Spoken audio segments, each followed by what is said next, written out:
건강한 교회, 이와 같은 주제로 하나님 말씀을 나누도록 하겠습니다. 저는 금년 1월 첫 주일이죠. 아마 4일이었나요? 1월 4일 설교를 하면서 우리 나사렛 교회의 비전을 복음으로 세상과 소통하는 교회라고 정했습니다. 성경적 근거로는 사도행전 1장 8절의 말씀, 오직 성령이 너희에게 임하시면 너희가 권능을 받고 예루살렘과 온 유대와 사마리아와 땅끝까지 이르러 내 증인이 되리라 하시니라. 주님의 지상 명령에 순종하는 것, 이것이 이제 우리 교회의 비전입니다. 왜냐하면 인생의 궁극적인 희망은 오직 예수 그리스도의 복음이기 때문입니다. 따라서 교회는 세상과 이웃을 향하여 예수 그리스도의 복음을 통해서 복의 근원이 되어야 될 줄로 믿습니다. 그리고 이 대망의 비전을 이루기 위한 세 가지 우리 교회의 핵심 가치를 나누었습니다. 첫째, 우리는 그리스도의 사람이다. 그리스도의 사람이다. 예수 그리스도로 말미암아 거듭나서 하나님의 자녀가 되었다고 하는 분명한 구원의 확신, 신앙의 정체성을 가지고 살아야 된다. 두 번째, 우리는 성결의 사람이다. We are holiness people. 우리는 예수 그리스도의 인격을 닮아가는, 그리스도를 닮은 제자가 되는 것이 우리 신앙의 목표가 된다. 그리고 세 번째는 나만 예수 믿고 구원받아 하나님의 자녀가 되는 것이 아니라 이웃과 세계를 향한 복음의 사명을 가진 사람이다. We are missional people. 사명의 사람이다. 이런 말씀을 나눈 적이 있습니다. 자, 시간이 어느덧 흘러서 벌써 이제 9월의 관문, 9월 첫 주일 예배를 하나님께 드립니다. 오늘 우리는 본문 사도행전 13장에 기록된 안디옥 교회를 지금 보고 있습니다. 안디옥 교회는 복음으로 세상과 소통하려는 비전을 가진 우리 교회의 하나의 중요한 이정표가 되고 있는 교회입니다. 여러분, 우리가 자동차를 운전을 하고 우리가 원하는 목표를 향하여 달려갈 때에 가끔씩 우리는 이정표를 보게 됩니다. 예를 들면 우리가 이제 부산을 향하여 경부 고속도로를 달려갑니다. 자, 출발합니다. 전농동을 출발합니다. 한남대교를 건너갑니다. 수원을 통과하죠. 천안을 지나갑니다. 청주를 거칩니다. 그 다음에 어딜 거치나? 대전과 대구를 거쳐서 마침내 부산을 도착하게 됩니다. 요즘에는 이제 내비게이션이 있어서 길을 거의 잊어버리지 않습니다. 내비게이션은 나의 목자시니 이러면서 우리가 운전을 하고 가는데, 내비게이션이 없다고 한번 상상해 보십시오. 열심히 운전을 하고 갔는데 갑자기 광주가 나옵니다. 이정표에 앞으로 50km만 가면 목포 이렇게 나옵니다. 어떻게 될까요? 아이고, 잘못됐구나. 그리고 빨리 방향 전환을 해야 되는 것입니다. 이와 같이 오늘 본문에 등장하는 안디옥 교회는 건강한 교회, 하나님이 기뻐하시는 이상적인 교회를 향하여 달려가는 우리들에게 필수적인 이정표가 되는 교회인 것입니다. 오늘 우리 교회는 안디옥 교회처럼 주님이 원하시는 건강한 교회가 되어야 될 줄로 믿습니다.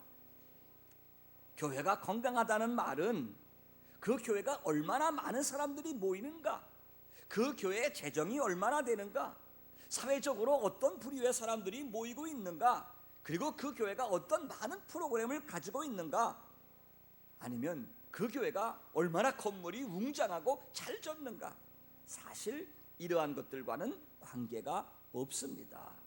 여러분, 저같이 이렇게 아담한 사람도 있지만 덩치가 크고 신체적으로 큰 사람이 있습니다. 여러분, 키가 크다고 해서 그 사람 건강한 사람입니까? 덩치가 굉장히 크다고 해서 그 사람 건강한 사람입니까?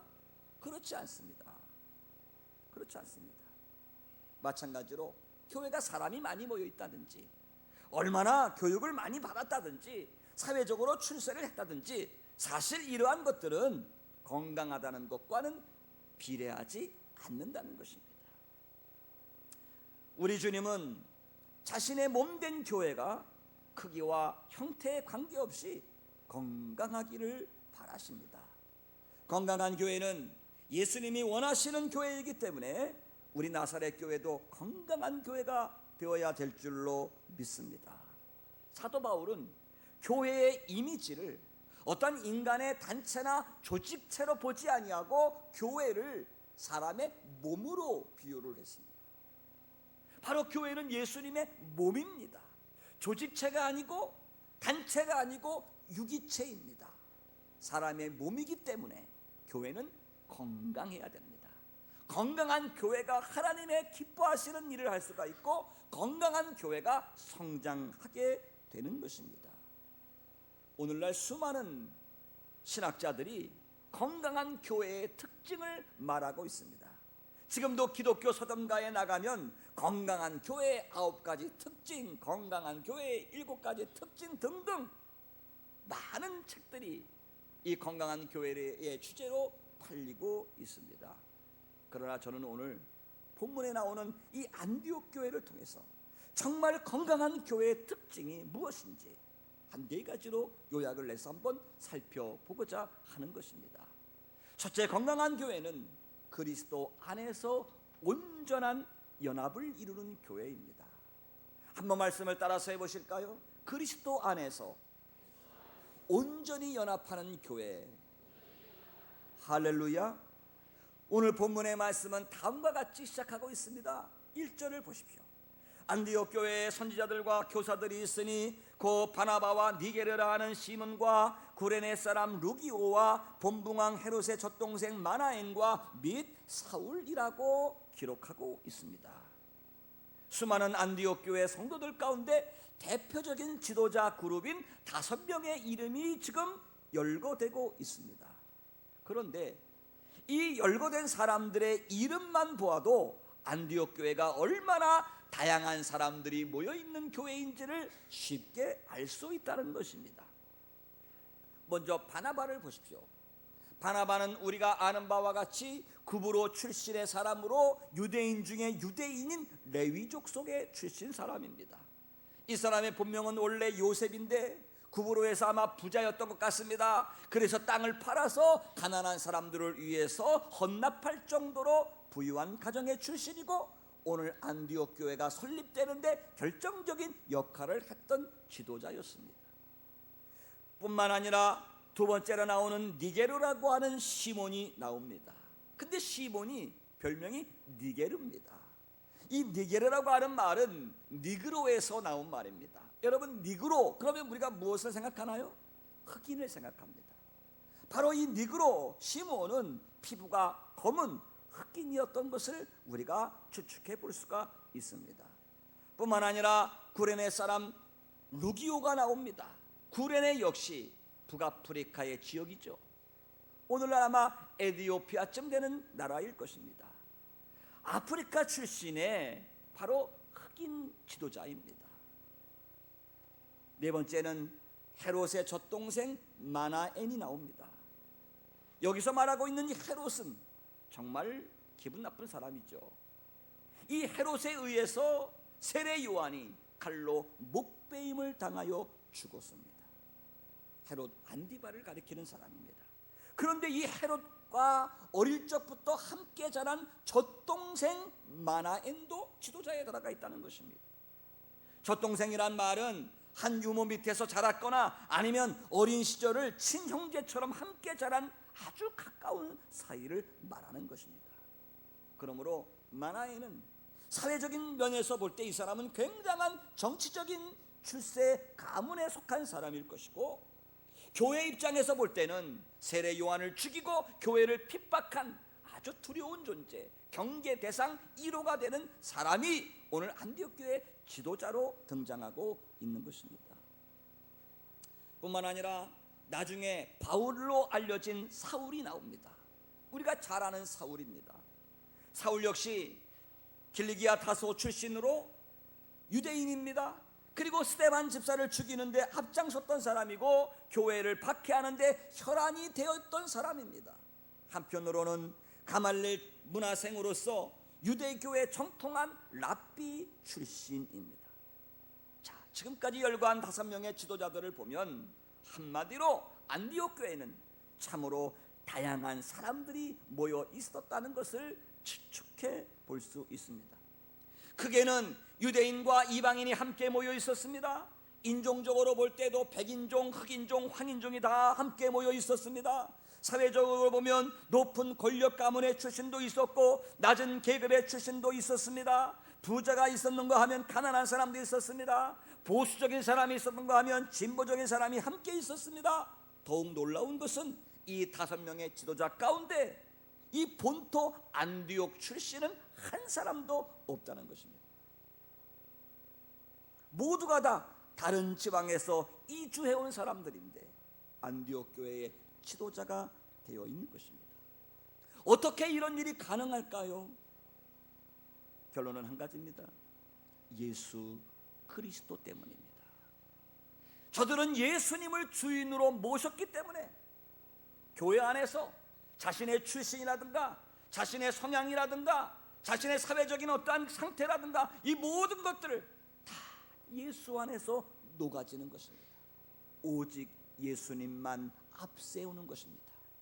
그래서 그들은 예수 안에서 하나로 연합이 가능했던 것입니다. 서로 다양한 배경과 성향들이 예수 안에서 모두 녹아지고 각 지체로서 연합할 때에 그러한 교회가 진정한 건강한 교회의 모습인 것입니다.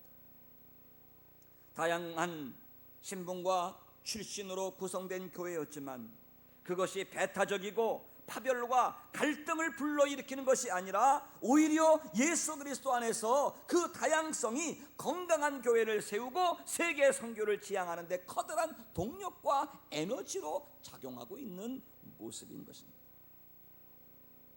제가 우리 교회에 담임 목사로 취임한 지 1년이 됐습니다. 지난주가 꼭 1년입니다. 세월 참 빨리 갔죠.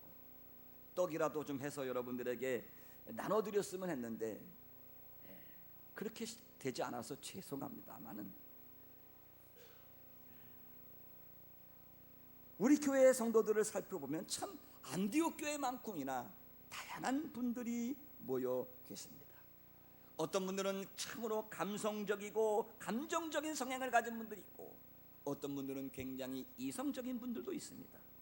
어떤 분들은 손발이 되어서 몸으로 뛰는 분들이 있는가 하면 어떤 분들은 말로 잘 섬기는 분들이 있습니다. 그런데 중요한 사실은 손으로 하든지 입으로 하든지 감정으로 하든지 이성으로 하든지 모두가 다 중요하고 모두가 다 소중하고 모두가 다 한 지체라는 사실입니다. 그런데 제가 우리 나사렛 교회 지난 1년간 목회하면서 느낀 것 가운데 아주 조금 정말 눈꼽만치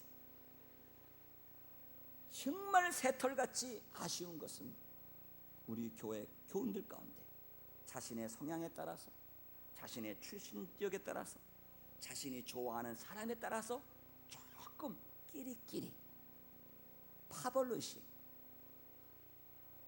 여러분들은 전혀 못 느끼는 거예요. 저만 느끼는 건데 그런 현상들을 볼 때 목회자로서 조금 아쉬운 마음이 있습니다. 사랑하는 성도 여러분, 우리는 다양한 사람들이 모여 있습니다. 우리의 성향도 다를 수가 있습니다. 내가 좋아하는 사람이 다를 수가 있습니다. 저 집사님이 좋아하는 사람이 다를 수가 있습니다. 그러나 제가 주님의 이름으로 권면합니다. 우리의 다양성이 갈등과 파벌이 아니라 예수 그리스도 안에서 녹아지고 하나로 연합될 때에 오히려 그것은 하나님의 나라를 세우고 세계 선교를 향한 엄청난 동력과 에너지가 될 수 있다는 사실입니다. 그러므로 우리 나사렛 교회는 건강한 교회로서 예수 그리스도 안에서 온전히 연합된 교회가 되실 수 있기를 주님의 이름으로 간절히 축원합니다. 두 번째, 건강한 교회의 특징은 영적 은혜를 갈망하는 예배와 기도입니다. 영적 은혜를 갈망하는 예배, 기도입니다. 오늘 성경 말씀 2절을 보면 주를 섬겨 금식할 때에 성령이 말씀하셨다, 이렇게 나옵니다. 여기서 주를 섬긴다는 구체적인 동사는 예배를 가리키는 말입니다. 그리고 금식했다, 이 말이 무슨 말입니까? 저들은 하나님의 영적인 은혜를 갈망하면서 예배를 드린 것입니다. 그리고 간절한 마음으로 하나님께 집중하기 위하여 금식 기도라도 하면서 하나님께 기도 올렸다는 것입니다. 이렇게 예배하고 기도하는 가운데 성령의 음성이 들렸습니다. 그리고 그 음성에 순종하여 일꾼을 파송했습니다.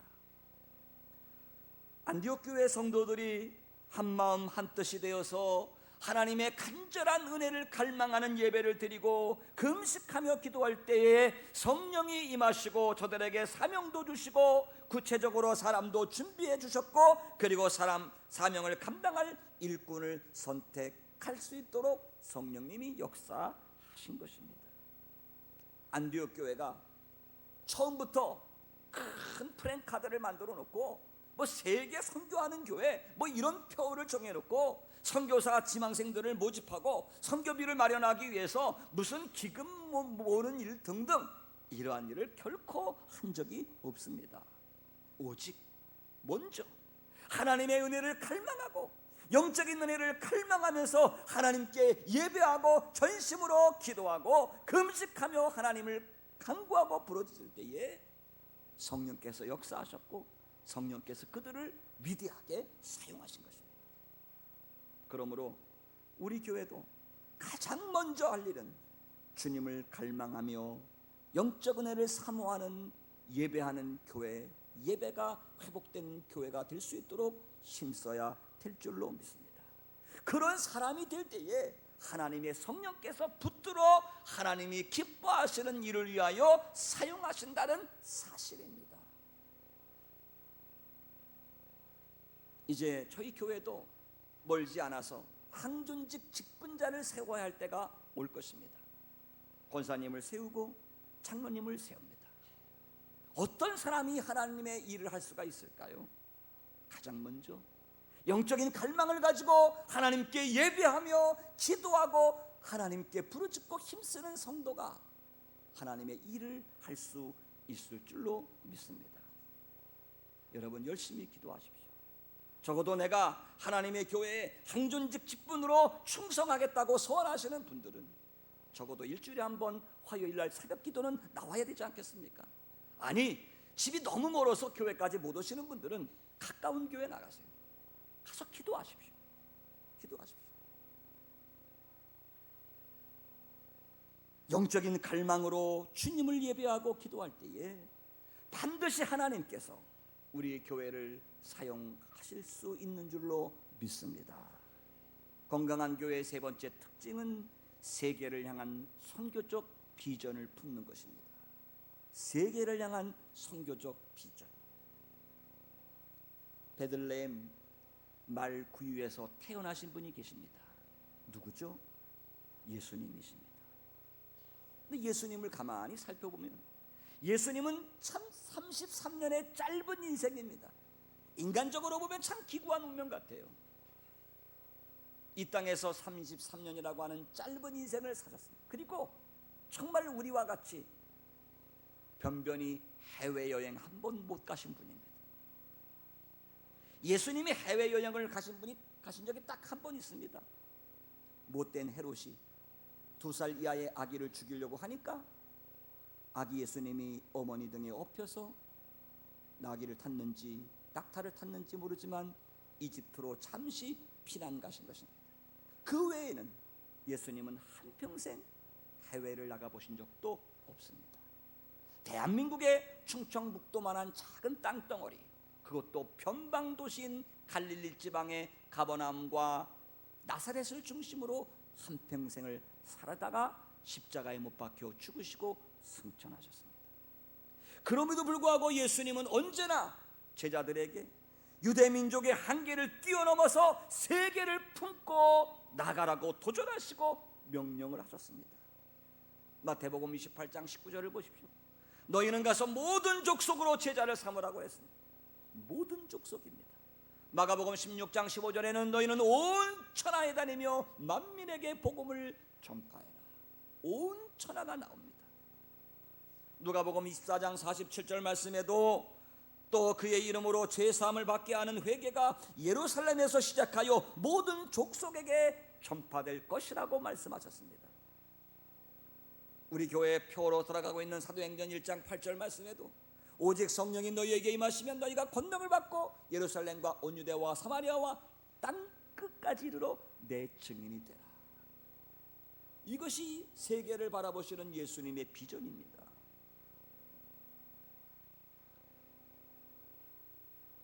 우리가 잘 아는 요한복음 3장 16절에 보면 그런 말씀 있지 않습니까? 하나님이 세상을 이처럼 사랑하사 독생자를 주셨으니 이는 저를 믿는 자마다 멸망치 않고 영생을 얻게 하려 하심이라. 세상을 사랑하신 주님은 이 땅에 오셔서 우리의 모든 죄를 짊어지시고 십자가에 죽으셨습니다. 그리고 죽음의 권세를 이기시고 부활하셨고 하늘로 승천하셨습니다. 그리고 세계 선교의 이 위대한 비전을 자신의 몸인 교회에 위탁하셨습니다. 하늘로 승천하신 주님은 이 땅에 자신의 몸을 남겨두었는데 그것이 바로 교회이고, 지상에 남겨두신 자신의 몸된 그 교회를 통해서 주님은 오늘도 세계 선교의 비전을 이루어 가기를 원하시는 것입니다. 이러한 점에서 안디옥 교회는 주님의 비전을 가장 먼저 순종하고 이루어드린 건강한 교회였음에 틀림이 없는 것입니다. 우리 교회는 대한민국 서울에 위치한 교회입니다. 사실 말이 서울이지 어쩌면 이 전농동 지역은 소외된 지역이 될 수도 있습니다. 대부분 성도님들 가운데 많은 분들이 오래전에 지방에서부터 이주해 온 분들도 많이 계시고 또 서민들도 많이 계시고 우리 교회에는 연세 드신 분들도 많이 계십니다. 그러나 우리 교회는 하나님의 교회로서 세계를 품어야 될 줄로 믿습니다. 믿습니까? 비록 예수님처럼 정말 해외에 한 번도 나가보지 못한 교우들이라 할지라도 세계를 향한 위대한 꿈을 꾸고 세계 선교의 비전을 품고 기도하면서 선교하는 교회로 구조 조정을 해야 우리 교회도 건강한 교회가 될 수 있는 줄로 믿습니다. 건강한 교회의 네 번째 특징, 사명에 대한 희생적 헌신이 있는 교회입니다. 한번 말씀을 따라서 해보시겠습니다. 사명에 대한 희생적 헌신. 자, 다시 요한복음 3장 16절로 돌아갑니다. 하나님이 세상을 이처럼 사랑하사 독생자를 주셨으니, 하나님이 세상을 이처럼 사랑하사 독생자를 내어 주셨으니, 이렇게 해석할 수가 있습니다. 이 세상의 구원의 복음을 전하시기 위해서 하나님께서는 사랑하는 독생자를 이 땅에 내어 주셨습니다. 리빙스턴의 말을 빌리면 하나님께서는 인류를 구원하시기 위해서 자신의 외아들을 선교사로 내어 놓으셨다, 이렇게 표현을 했습니다. 이러한 우리 주님의 희생과 사랑으로 저와 여러분이 구원받았다면 오늘 우리 교회는 세계 선교를 위해서 기꺼이 희생할 줄 아는 교회가 되어야 될 줄로 믿습니다. 오늘 2절과 3절 말씀을 보십시오. 주를 섬겨 금식할 때에 성령이 이르시되 내가 불러 시키는 일을 위하여 바나바와 사울을 따로 세우라 하시니, 이에 금식하고 기도하고 두 사람에게 안수하여 보내니라. 따로 세우라. 두 사람을 하나님이 원하시는 일을 위해서 떼어 놓는 것입니다.